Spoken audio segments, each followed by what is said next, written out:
Fala galera, aqui quem fala que é o Silva. E hoje galera, vamos falar, adivinha, sobre o morro.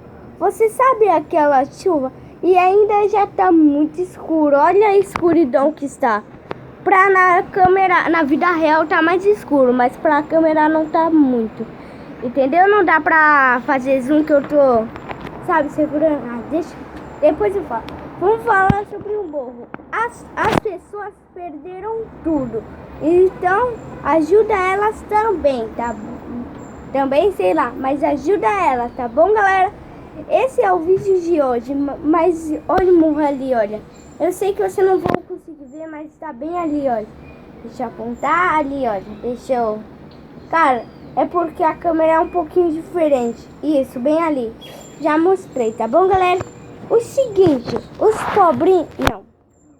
As pessoas que perderam tudo tem que se ajudar, tem que ganhar comida, porque eles perderam tudo.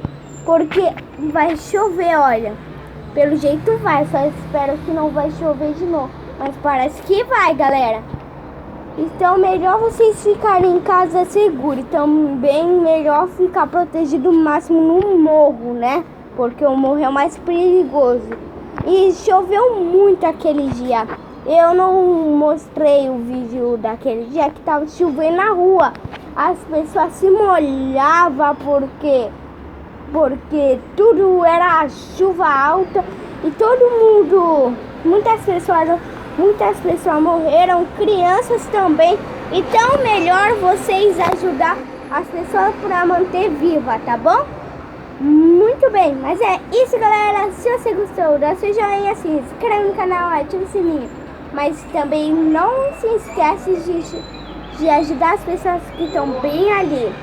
Isso é muito importante para as pessoas e ajuda muito.